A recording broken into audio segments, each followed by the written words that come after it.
Hello everyone, welcome to science guru. आज के इस वीडियो के अंदर हम लोग पढ़ने वाले हैं चैप्टर 12। एक second. Chapter 12 of class 9 science NCERT, improvement in food resources. हाँ, इसका मतलब है फूड रिसोर्सेज के अंदर इम्प्रूवमेंट। चलिए चैप्टर को स्टार्ट करते हैं।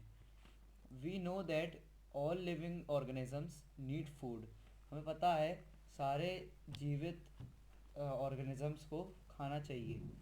Food supplies food supplies proteins, carbohydrates, fats, vitamins and minerals, all of which we require for body development. इन सारे न्यूट्रिएंट्स का हमें ज़रूरत होती है बॉडी डेवलपमेंट के लिए, ग्रोथ के लिए और हेल्थ, अपने स्वास्थ्य के लिए। Both plants and animals are major sources of food for us. Plants, पौधे, एनिमल्स, जीव एक major source of food for us हैं, अपने लिए, हम लोगों के लिए एक मेजर सोर्स ऑफ फूड हैं। We obtain most of this food from agriculture and animal husbandry. हम ज़्यादातर फूड अपने एग्रीकल्चर या फिर एनिमल हस्बेंड्री, जानवरों से प्राप्त करते हैं। We read in newspapers that efforts are always being made to improve production. हम लोग अखबार में ज़्यादातर टाइम पढ़ते हैं कि efforts are always being to improve production. Efforts हमेशा किए जाते हैं प्रोडक्शन को बढ़ाने के लिए from agriculture and animal husbandry और एग्रीकल्चर में से। Why is this necessary? ये नेसेसरी क्यों है, ज़रूरी क्यों है? Why we can not make do with current levels of production. India is a very populous country. भारत एक बहुत ही डेंस देश है, इसके अंदर काफ़ी पॉपुलेशन है। Our population is more than 1 billion people. हमारे देश में पूरे देश की पॉपुलेशन 1 अरब लोगों से ज़्यादा है। And it is still growing, और ये अभी भी बढ़ रही है। As food for this growing population, और इस खाने के लिए, इस बढ़ती पॉपुलेशन के लिए खाने की बहुत ज़रूरत है। We will soon need more than a quarter of billion tons of grains every year. हम लोगों को आने वाले टाइम में बहुत ही जल्द 1/4 बिलियन टन्स ऑफ ग्रेन्स हर साल चाहिए होगा। This can be done by farming on more land.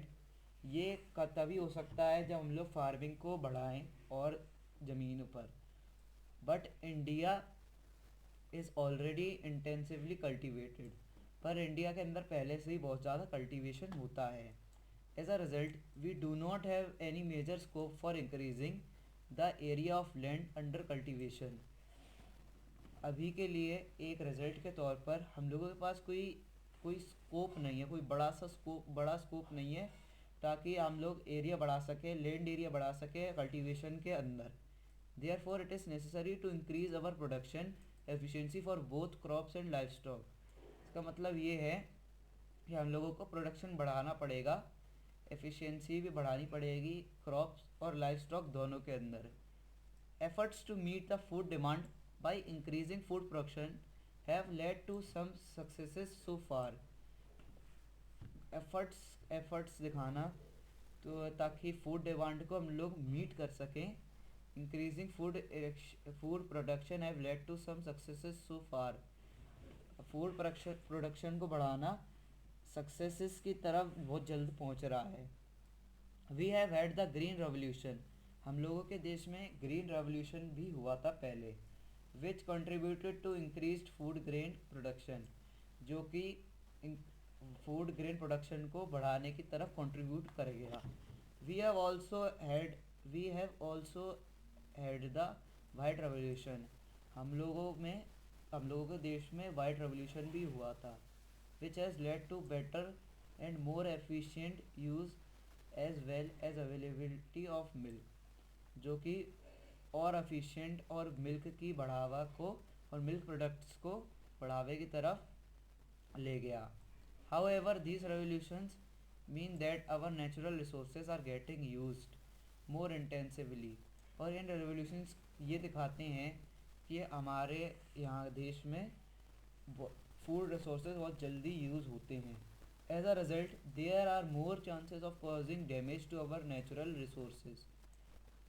ये इसके अंदर एक रिजल्ट के तौर पर और बहुत सारे चांसेस हैं डैमेज पहुंचाने की तरफ हम लोगों के नेचुरल रिसोर्सेज की तरफ, to the point of destroying their balance completely. एक पॉइंट की तरफ कि मतलब ये पूरे बैलेंस को पूरी पूरी तरीके से डिस्ट्रॉय कर देगा। Therefore it is important that we should increase food production.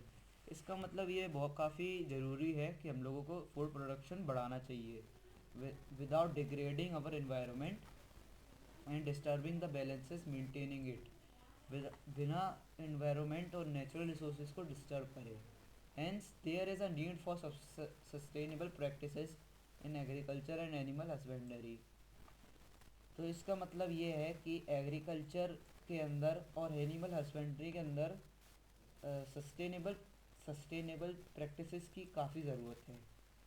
Also simply increasing grain production for shortage storage and warehouse can not solve the problem of malnutrition and hunger.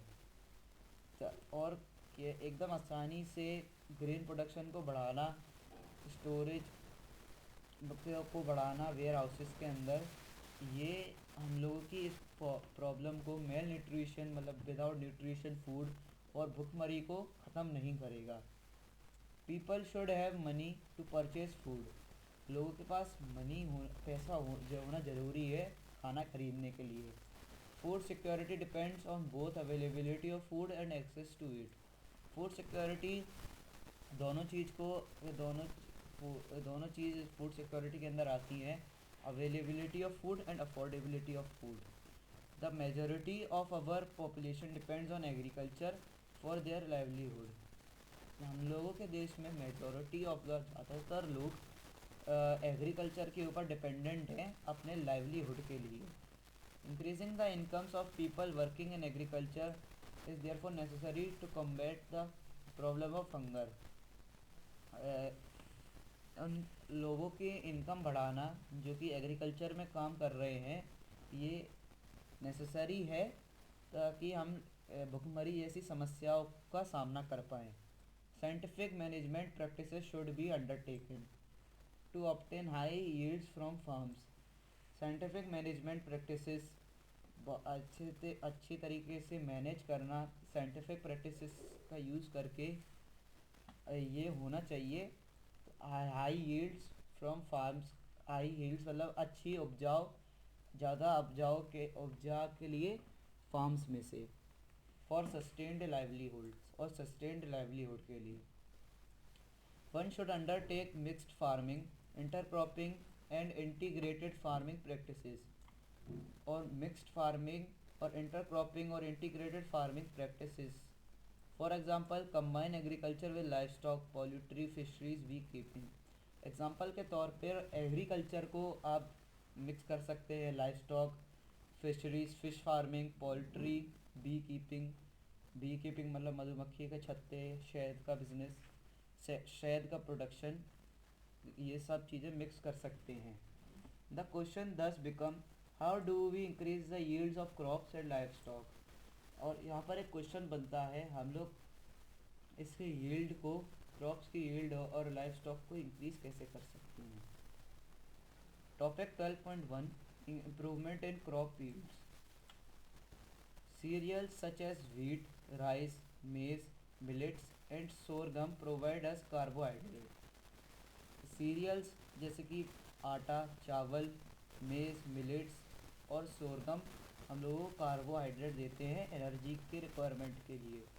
Pulses like ग्राम चना, pea मटर, black gram उड़द, green gram मूंग, pigeon pea अरहर, lentil मसूर provides us with protein. ये pulses हम लोगों को प्रोटीन प्रोवाइड करती हैं। And oilseeds including soybean, groundnut, sesame, castor, mustard, linseed and sunflower provide us with necessary fats. और ऑयल सीड्स जैसे कि मूंगफली, सोयाबीन, ये सब हम लोगों को फैट्स प्रोवाइड करते हैं। Vegetables, spices and fruits provide a range of vitamin. सब्जियां, मसाले और फल हम लोगों को विटामिन एंड और मिनरल प्रोवाइड करते हैं। To small amounts of protein, और ये सब के वेजिटेबल्स, मसालों और फ्रूट्स के अंदर थोड़ा सा प्रोटीन भी मिलता है। प्रोटीन, कार्बोहाइड्रेट और फैट भी मिलता है। In addition to these food crops, fodder crops like berseem, oats और Sudan grass are raised as food for the livestock. Addition के तौर पर फूड क्रॉप्स, फॉडर क्रॉप्स जैसे कि बीर सीम, ओट्स और Sudan grass are raised as food for livestock. इन सबको live stock के लिए रेज किया जाता है। ये देखिए, ये सोयाबीन है, ये मक्का है, ये व्हीट है, मटर है, ये सनफ्लावर है, ये ऑयल सीड का एग्जांपल है। Different crops require different climatic conditions. अलग अलग क्रॉप्स को अलग अलग climatic conditions, temperature and photoperiods for their growth and competition of their life cycle चाहिए होता है। Photoperiods are related to the duration of sunlight. Photoperiods मतलब sunlight का के दिन में कितनी देर तक आना। Growth of plants and flowering are dependent on sunlight. Plants की ग्रोथ और उनके अंदर फ्लावर का प्रोडक्शन सनलाइट के ऊपर डिपेंडेंट होता है। As we all know, plants manufacture their food in sunlight by the process of photosynthesis. हम लोगों को तो ये पता ही है कि प्लांट्स ग्रो सनलाइट के लेके करते हैं by the process of photosynthesis. There are some crops which are grown in rainy season called the kharif season from the north of June to October. जो क्रॉप्स जो कि मंथ ऑफ जून से लेकर month of October तक grow करती हैं, उन्हें हम लोग खारिफ सीज़न, जो कि बरसात का महीने होते हैं, उनके अंदर ग्रो करती हैं, उन्हें हम खारिफ क्रॉप्स कहते हैं। And some of the crops are grown in the winter season, और इनमें से कुछ क्रॉप और काफ़ी कुछ क्रॉप्स विंटर सीजन में भी ग्रो करी जाती हैं, कॉल्ड द राबी क्रॉप्स। इन क्रॉप्स को हम लोग राबी क्रॉप्स कहते हैं। राबी सीजन के अंदर ग्रो करती है, नवंबर टू अप्रैल, जो कि ठंडी के महीने होते हैं। Paddy, soybean, pigeon pea, maize, cotton, green gram and black gram are kharif crops. ये सारे एग्जांपल्स हैं खारिफ क्रॉप्स के। Whereas wheat, gram, peas, mustard, linseed are rabi crops. और दूसरी तरफ व्हीट, आटा, ग्राम, पीस, मटर, मस्टर्ड, लाइनसीड, ये सब ठंडी के महीने के क्रॉप्स हैं, मतलब राबी क्रॉप्स हैं। In India there has been a 4 times increase in the production of food grains from 1952 to 2010। 1952 से लेकर 2010 तक हम लोगों के देश में फूड प्रोडक्शन के अंदर 4 गुना इंक्रीज़ आया है। With only 25% increase in the cultivable land area, और केवल 25% increase in cultivable land area, और सिर्फ 25% लैंड एक्स्ट्रा यूज़ करके हम लोगों के फूड प्रोडक्शन में 4 टाइम्स ज़्यादा आया है। How has this increase in production been achieved. कैसे इस इतने बड़े इंक्रीज़ इन प्रोडक्शन को अचीव किया गया। If we think of the practices involved in farming, we can see that we can divide it into 3 stages. The first is the choice of seeds for planting. पहला stage है कि seeds को choose करना planting के लिए। The second is the nurturing of the crop plants. दूसरा है crop plants को नर्चर करना। तीसरा है is the production of the growing and harvested crops iron loss. Thus, the major groups of activities for improving crop yield can be classified as crop variety improvement, crop production improvement, and crop protection management. Topic 12.1.1 Crop variety improvement.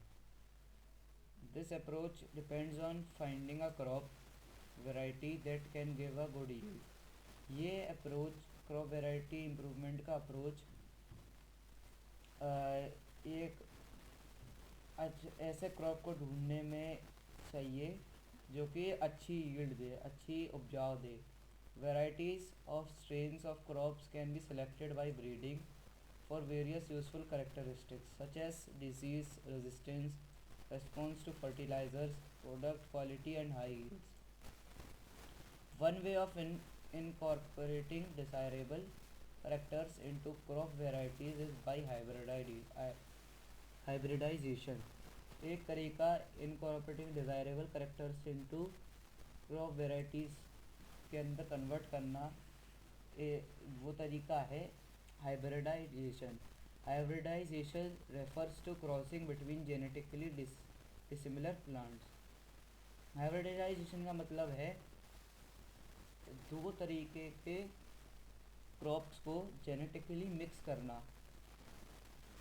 जो कि similar ना हो, जो plant similar ना हो। This crossing में be intervarietal between different varieties. ये crossing, ये मिक्सिंग ऑफ ब्रीड के इंटरवेरिएटल हो सकता है बिटवीन डिफरेंट वेराइटीज़ के बीच।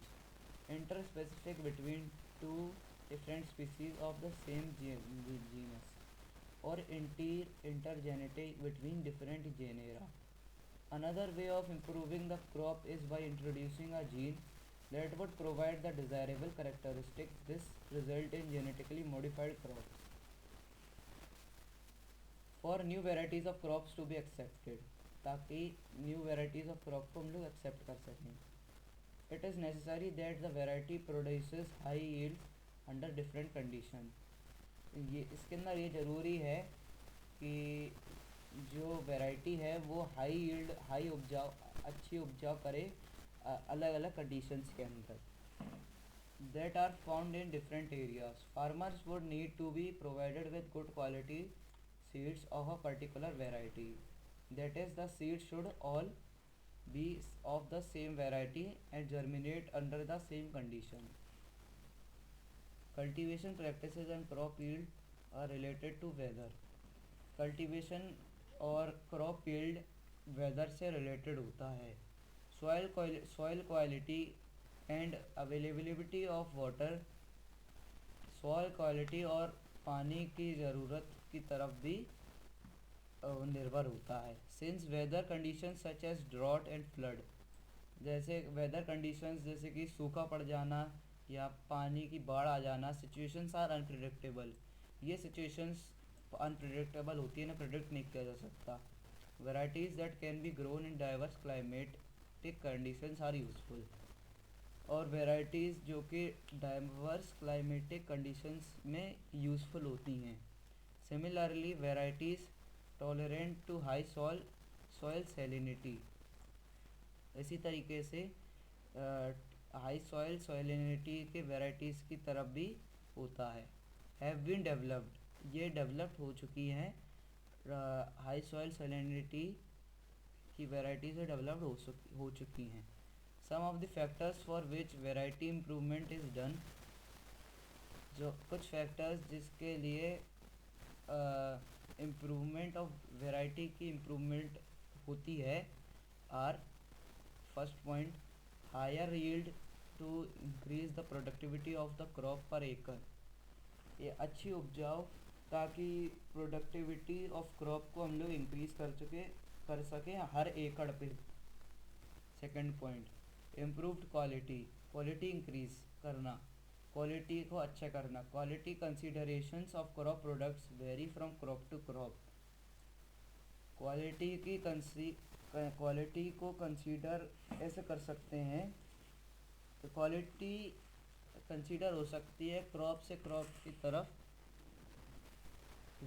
Baking quality is improvement in wheat, baking quality जो होती है मतलब भूंजना किसी चीज़ को, वो वीट के अंदर इम्पोर्टेंट होती है। Protein quality in pulses, oil quality in oil seeds and preserving quality in fruits and vegetable, ये सारी क्वालिटीज़ इन चीज़ों के अंदर होनी चाहिए। जैसे कि आटे के अंदर बेकिंग क्वालिटी, पल्सेस के अंदर protein quality, on quality in oilseeds, protein quality in oilseeds also, and preserving quality in fruits and vegetable, और अच्छे से रखने की, स्टोर करने की क्वालिटी फल और सब्जियों में. Biotic and abiotic resistance. Crops production can go down due to biotic.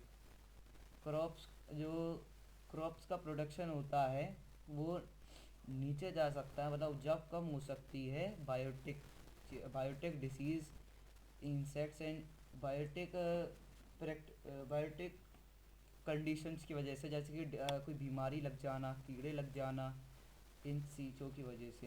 And abiotic, abiotic मतलब जैसे कोई natural calamity, drought, salinity, water logging, heat, cold and frost.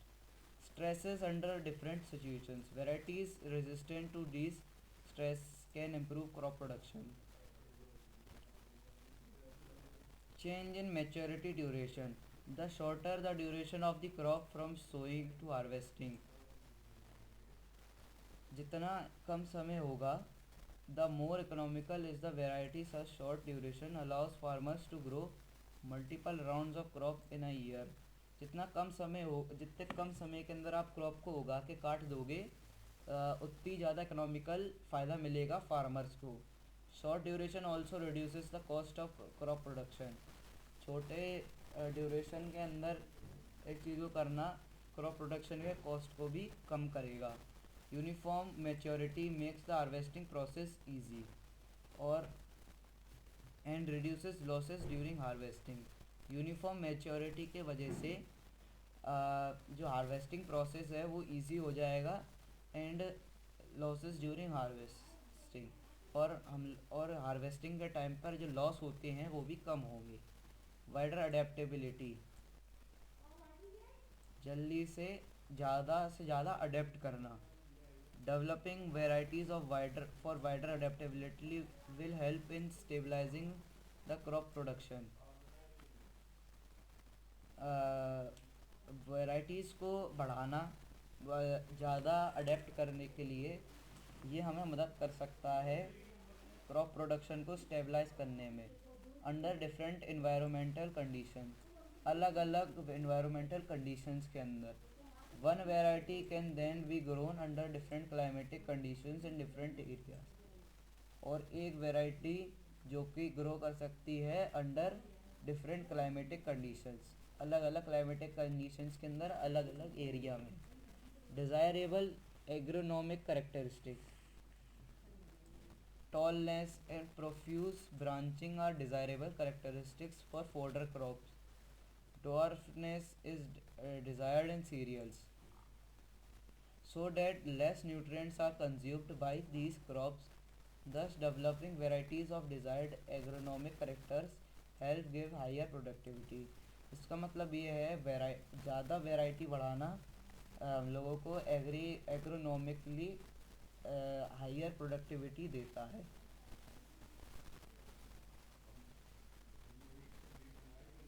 इस वीडियो के लिए हम इस चैप्टर को अभी यहीं पर पॉज कर रहे हैं और आगे का चैप्टर हम लोग नेक्स्ट वीडियो के पार्ट में पढ़ेंगे.